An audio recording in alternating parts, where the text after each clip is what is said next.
Look the part, play the part. Yakko sponsors Vanarama National League on BT Sport.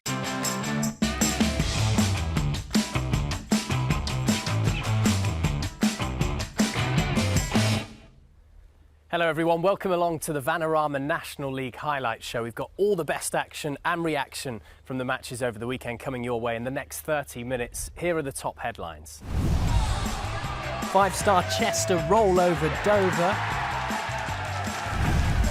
Candy strikes it sweet in a 6-goal thriller at Kingfield. And Gary Mills' under fire Dragons get back to winning ways. But first we start at Victoria Road as the league leaders Dagenham and Redbridge welcome promotion hopefuls Tranmere Rovers to London's East End. Watching this one, the two Adams, Somerton and Virgo. The rain once again starting to come down here in Dagenham. Maynard in there and driven in, and there'll be another opportunity here.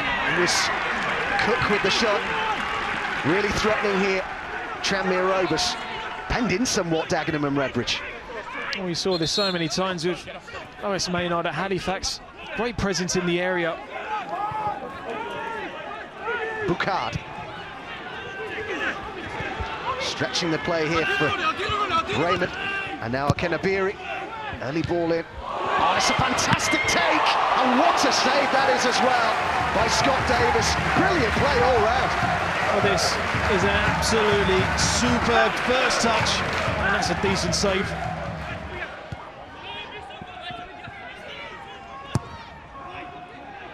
Decent cross, and the header wasn't bad either, and it was slightly misjudged by Elliot Justin, and again had to be scrambled clear. That's a quality ball in. And this is where you want Andy Cook. He hangs it up brilliantly, heads it down, which you need to do. Justin just got about enough on it. Sliding in was McNulty. Broken here for Hawkins, who's fouled by Ihekwe.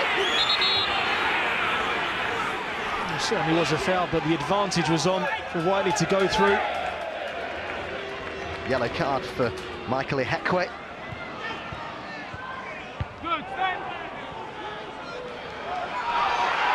Great strength shown here by Whiteley. Advantage played by the referee. Hawkins up into port. Whiteley, was he tripped there by Ihekwe? Could be off it. Well, it's a second yellow, and that means red for Michael Ihekwe. Protest from the Tranmere Rovers players. But he was threatening to get away there, Whiteley. Spot on there from the referee. There's going to have to be a reshuffle here for Paul Carton as Ihekwe makes his way up the pitch.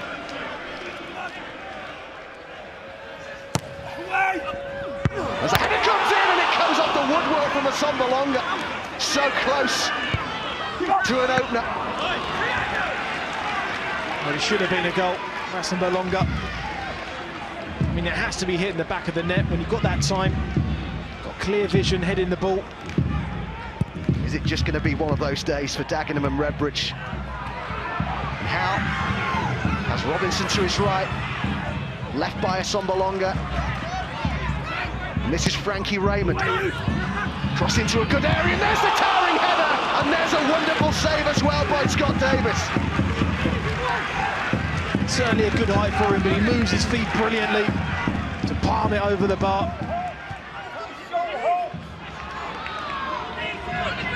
Good Tranmere yet fashion out an opportunity. That's a clever ball. Ethan Jones. Oh, it's fallen nicely, but it's wide. What a chance to win it for Cook. Well, they have worked absolutely tirelessly. Jones keeps it alive brilliantly. That's a massive miss. It really is. You know what? I'm not disappointed with the performance, and I'm not really disappointed with the result. You want to win, but we've done as much as I felt as we could do. I wouldn't say we played at our absolute best, but I thought we played okay. The chairman's just been very supportive with everything that's been going on. We've had to bring in a couple of players because of the squad being depleted with injury and suspension. But fair play to the lads who've stepped in. They've just took the baton on and continued, and they're going to have to do it again on Tuesday night. Two of the league's form sides met at the Diva Stadium. Chester unbeaten in 4 games against a Dover side boasting 4 wins from their last 5. The game exploded into life after half-time when Johnny Hunt broke through the offside trap to give the home side the lead, his first goal in a year. The deadlock was broken and the floodgates were open. Less than a minute later, James Alabi burst forward. Steve Arnold couldn't keep out the shot. 2-0 Chester in the blink of an eye. John McCarthy's men had kept 4 clean sheets in a row prior to this match, so you suspected it could be game over when Elliot Durrell tumbled under the challenge of Aswad Thomas. Penalty to Chester. Durrell took the spot kick himself and registered his 4th goal of the campaign, making him the club's top scorer. It was a sobering day for visiting manager Chris Kinnear, who saw his side go 4-0 down. Craig Mahon getting himself in on the act, rifling in his first goal in over a year. The rout was complete in stoppage time, Durrell turning provider for substitute John Akintunde to make it 5. McCarthy over the moon after inflicting Dover's heaviest defeat in over 2 years. Chris Kinnear's Dover team are a good team. We have a lot of respect for them and the quality of their players they've got. So for our players to go and put in that type of performance in front of our fans, it really kicks us on, and in terms of development for our young squad, it really gives them a lot of belief and confidence. So yeah, massive performance from everybody. Eastleigh are unbeaten in 7 since the appointment of Ronnie Moore in August. They travelled to Kingfield to face a Woking side resurgent after their early season struggles. Gary Hill's men had put together 3 victories in a row at home, but they were behind after only 7 minutes. A 4th goal in 3 games for Luke Coulson, a thoroughly good return from midfield. The lead lasted a quarter of an hour. Matt Tubbs ended the last campaign on loan at Eastleigh.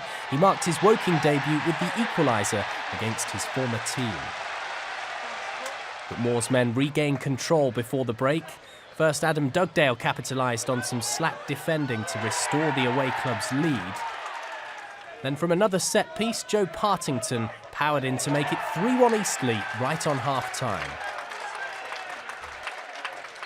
Woking halved the deficit on the hour mark. Eastleigh keeper Ryan Clark failed to read the flick from Delano Sam York, whose goal set up a thrilling finish in Surrey. The visitors were looking to kill off the clash once and for all. Woking's Michael Polk did brilliantly to save a deflected shot from sub Adam Dawson. And it proved crucial for the second home game in a row. Luke Candy came off the bench to find the back of the net and complete the comeback. Eastleigh maintained their unbeaten record under Moore, while it's now just 1 defeat in 5 for Woking. We've shown a lot of character, and I think that the supporters of Woking Football Club will walk away here at the end of the day and turn around and think that they've had a team which has worn the shirt with a commitment, with the character, what they want to see here, to play against a quality side with the experience and the quality players they've got Eastleigh, and be 3-1 down at half time and show that character and that performance in the second half is a real pleasing factor for everybody at this football club. The first ever meeting of Maidstone United and Solihull Moors felt like a pivotal clash in the National League. The hosts were without a victory at home since the second week of the season. The visitors were winless in their last 7 games.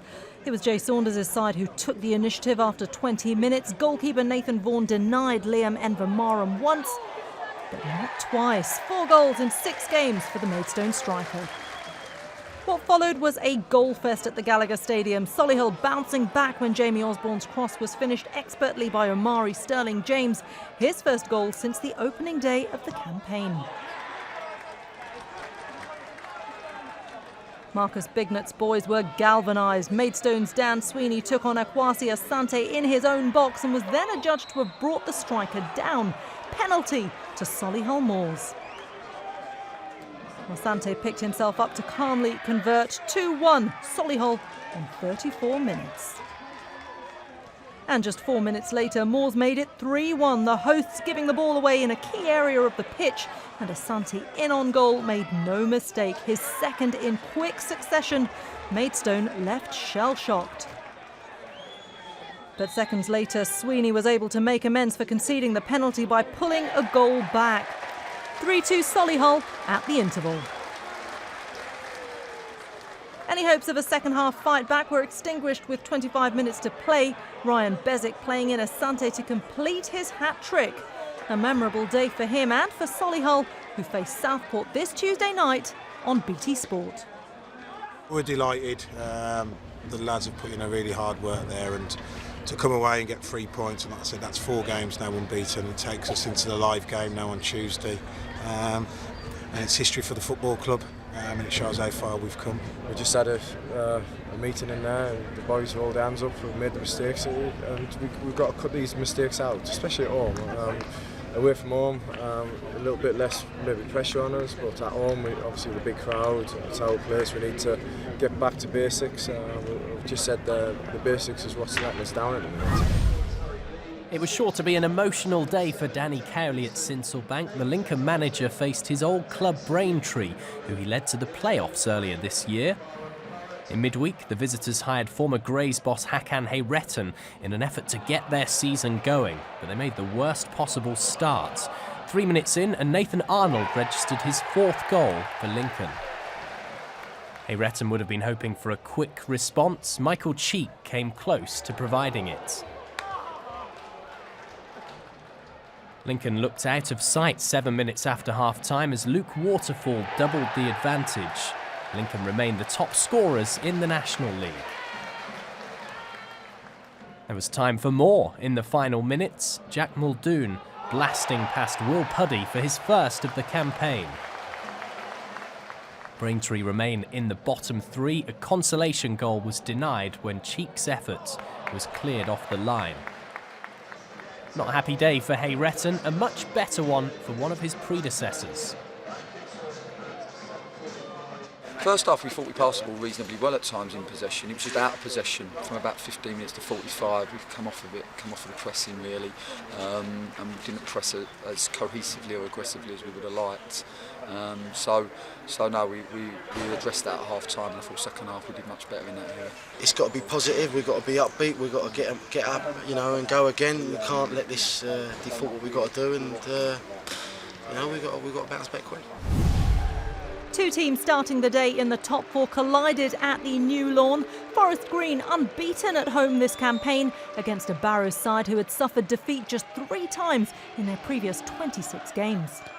The away side are arguably the surprise package of the season so far. They needed goalkeeper Joel Dixon to deal with Keanu Marsh-Brown's strike. Forest Green have been on an 11-game scoring streak and almost made it 12. Skipper Aaron Racine heading against the upright. And Mark Cooper's men would hit the woodwork again before half-time. Drissa Traore rattling the crossbar.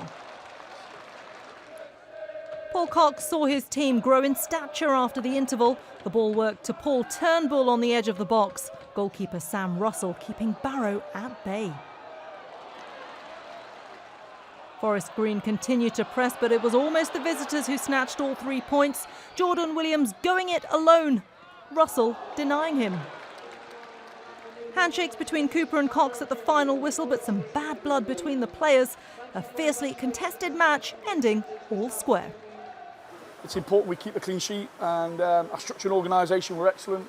The boys' desire, and I think we thoroughly deserve to at least take a point out of the game. I thought we did enough to win the game. We got ourselves into some brilliant positions in the final third of the pitch, in behind them, but we didn't produce the telling pass, cross or shot. We had enough opportunities in and around to win 3 or 4 games today, but our creative players weren't on it today. But we'll take the point. We defended brilliantly against a really big, robust team, and we take the point and move on. Jackie McNamara has faced calls to quit from home supporters after a frustrating start to the season featuring not a single win or goal in their last 4 games, so added pressure against an Aldershot outfit unbeaten in 7. It was the Shots who had the better of the opening stages. Jake Gallagher's effort well saved by Kyle Leathering. The recent form of Gary Waddock's side has given them belief they can return to the Football League for the first time since 2013, and it was the visitors who broke the deadlock on the half-hour mark. Bernard Mensah with the composed finish, his fourth of the campaign.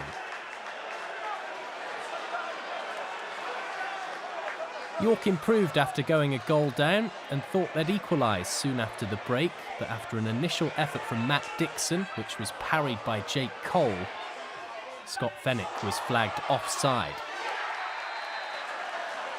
The away team have the league's joint best defence, having conceded only 9. Richard Brodie couldn't do enough to change that stat as Cole got down well to keep out the former Aldershot striker.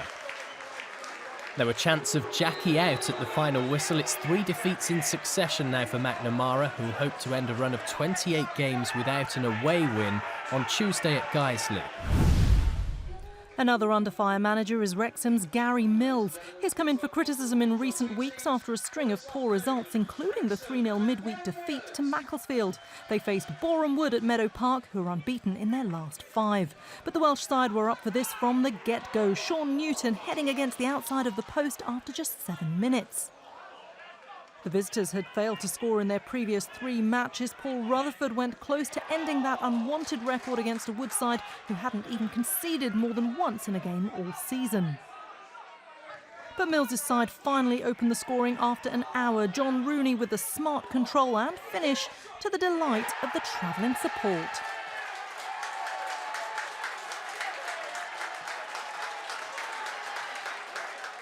Undeterred, the hosts hit back in an effort to stretch their unbeaten run to 6, but Shawan Jalal spread himself well when Angelo Balanta looked destined to score. A deserved win in the end, though, for Wrexham as the pressure eases on Gary Mills for now.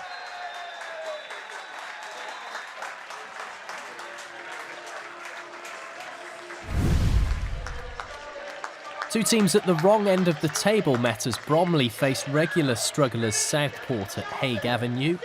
A 1-0 victory at another club down at the bottom, North Ferriby, last weekend was Southport's first win in 9 games, but they fell behind after only 11 minutes. Adam Cunnington with the finish.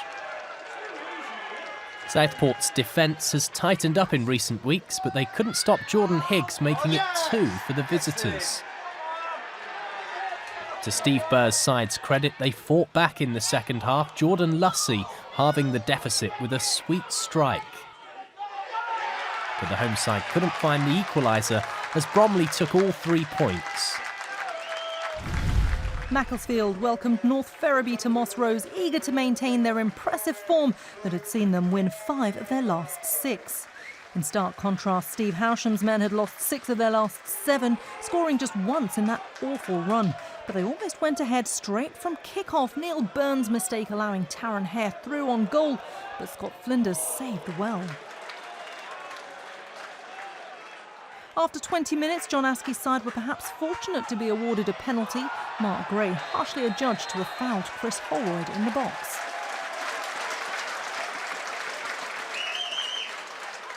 Danny Whittaker stepped up and confidently converted the spot kick, his 3rd goal in a week. Despite being reduced to 10 men, thanks to John McComb's dismissal, the Silkmen almost doubled their lead in the second half. Whittaker stinging the palms of on-loan goalkeeper Rory Watson from all of 35 yards. North Ferriby are the lowest scorers in the division with just 6 goals. They came desperately close to rescuing a point through Liam Slade, but his strike crashed back off the bar. United once again leave empty-handed. Macclesfield stay 3rd, but are now just a point off top spot. It was a tough game with obviously going down to 10 men so early on, but the players have worked really hard and we created a lot of chances considering we were down to 10 men, so obviously really pleased. Guiseley travelled to Sutton, still looking for their first win of the season, having taken just 3 points from their opening 12 games. Adam Lockwood brought in Connor Brown on Thursday in a bid to strengthen his side's defence, but the former Oldham man made the worst possible start to his Guiseley career as he turned Kevin Amankwa's cross into his own net just 34 minutes into his debut. A single goal enough to give Sutton the points as they move into the top half. Guiseley remain bottom of the pile, 9 points from safety. I thought our performance in the first half was very, very good. We got a lot of possession of the ball without creating too many chances, and then we scored a very, very fortuitous one. I think that made Christmas bloopers. But we know ourselves, in the second half, we couldn't get control of the ball, we couldn't hold the ball up, and we couldn't get out. And fair credit to Guiseley. They've changed their system. They brought in a very, very experienced assistant manager in David Penny, and you could see sort of his influence on them. But for us, it was one of those days where it wasn't pretty. It was very, very ugly. We had a 0, and we won 3 points. Torquay made the 780-mile round trip to face a Gateshead side who have stuttered in recent weeks after a promising start to the season. The hosts have struggled for goals of late, and it took until the second half for the first clear chance of the game to arrive. Damon Lathrope doing well to clear Ryan Johnson's goal-bound header off the line. Minutes later, Neil Aspin's side were gifted a golden opportunity to take the lead when they were awarded a penalty after Nathan Blissett handled in the box.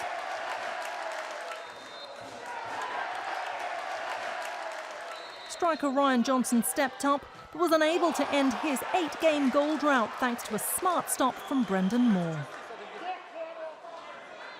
And Johnson's day went from bad to worse just 5 minutes later as his reaction to being scythed down by Ben Gehring saw both players receive their marching orders.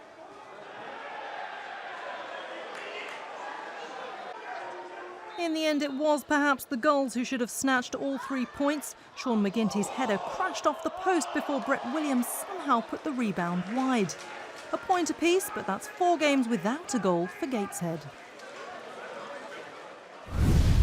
So Dagenham and Redbridge continue to lead the charge for the Vanarama National League title, but only just. Forest Green Rovers and Macclesfield Town are a point away ahead of Tuesday night's fixtures. Lincoln City and Aldershot move into the playoff spots after those victories over Braintree Town and York City. Wrexham, meanwhile, are back into the top half after their first win in 4, much to the relief of manager Gary Mills. Really worrying times for York City and manager Jackie McNamara. They only have 3 victories this season. In 19th, questions are being raised about the former Celtic defender's future at the club. Guiseley still wait for their first win of the season. They take on struggling York City on Tuesday. And Woking, despite that pulsating 3-3 draw against Eastleigh, are just above the bottom 4. So live Tuesday Vanarama National League action. Marcus Bignot Solihull Moors face Southport 7:15, BT Sport 1, and live, of course, in glorious 4K UHD. Join us then. That's your lot this week. If you ever miss the Vanarama National League highlight show on BT Sport, you can catch up anytime online at btsport.com or via our YouTube channel. See you again soon.